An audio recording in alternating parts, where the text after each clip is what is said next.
Hello student, Python के इस session में आपका स्वागत है।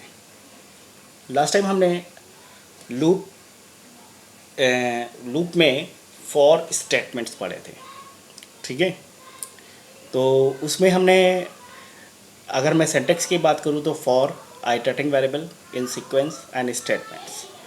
तो लूप कोई भी हो, कंडीशन जब तक ट्रू रहेगी तो वो क्या करेगा, वो स्टेटमेंट यानी जो कंडीशनल आपने स्टेटमेंट दिया है या कंडीशनल कोड दिया हुआ है उसको मल्टीपल टाइम्स में एग्जीक्यूट करता रहेगा।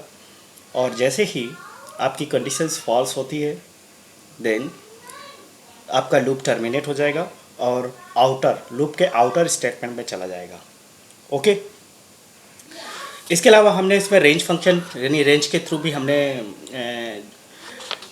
जनरेट करके देखा था, जो बिल्ट इन फंक्शन था। और ये एक तरीके का आइटरेटर जनरेटर्स की तरह काम कर रहा था, ठीक है। तो वहाँ पर क्या है कि आपके लिए एक सीक्वेंस जनरेट करके दे रहा था रेंज फंक्शन, ठीक है, जो कि 0 से स्टार्ट होती थी। अगर मान लीजिए मैंने 5 रेंज 5 दी है, तो इसका मतलब है कि 0 से स्टार्टिंग है और लास्ट एलिमेंट से एक कम, यानी कि n-1।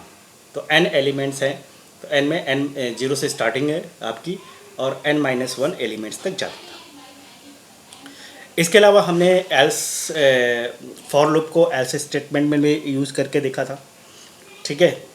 यानी फॉर लूप के साथ हमने एल्स स्टेटमेंट भी यूज़ किया था, जिसमें मैंने बताया था कि if the L's statement is used with in a for loop the U's block is execute only if for loops terminates normally. Okay. यानी कि अगर हमारा नॉर्मली टर्मिनेट हो रहा है लूप तो बिल्कुल है वो क्या कहते हैं एल्स स्टेटमेंट एग्जीक्यूट कर देता था। ओके। तो आज हम डिस्कस करेंगे Python control statements.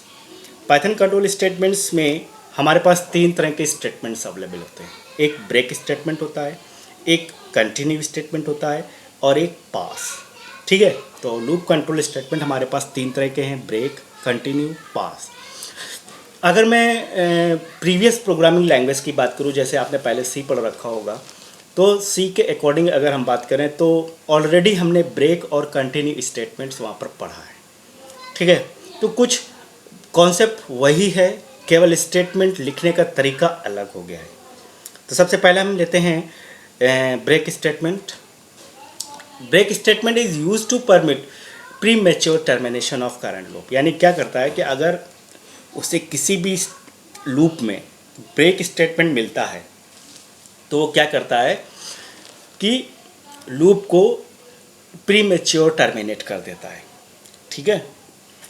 Most of common use of a break is when some external condition is trigger requiring hasty exit from a loop. मतलब फिर एम नॉर्मल उसका एग्जिट हो जाता है loop.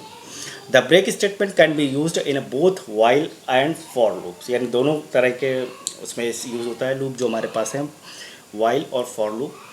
And we are using a nested loop and break statement stop the execution innermost loop and start execution next line of the code after the block, ठीक है। यानी कि सिंपली बात है, अगर ये फॉर में यूज़ हो रहा हो या वाइल में यूज़ हो रहा हो तो सिंपली क्या करेगा, ये एग्जिट कर देता है वहाँ से और उसके आउटर ब्लॉक में चला जाता है, ठीक है। यानी हम एक तरीके से बात करेंगे कि जो हमारे लूप स्टेटमेंट्स हैं वो प्रीमेच्योर टर्मिनेट हो जाते हैं। ओके। नेक्स्ट, अब मैं इसमें अगर बात करूं, जैसे कि मैंने एक फ्लो डायग्राम बनाया हुआ है यहाँ पर, एंड फ्लो डायग्राम में आप देखिए कंडीशंस कोड, अगर ब्रेक स्टेटमेंट मिलता है तो डायरेक्टली वो फिर कंडीशंस और इसमें जाएगा ही नहीं वो।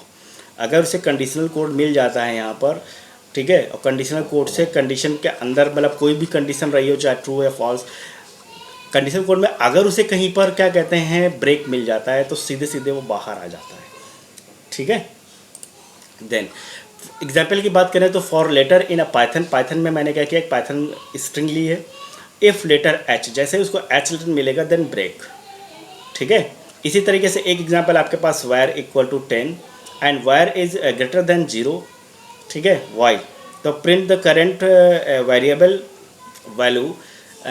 तो वायर की कंडीशन प्रिंट करेगा, वायर पर एक डिक्रीमेंट लगा हुआ है तो क्या करेगा, वायर की वैल्यू हमने 10 से स्टार्ट होगी और 0 से जब तक बड़ी रहेगी तब तक चलेगा। तो लेकिन चूंकि यहाँ पर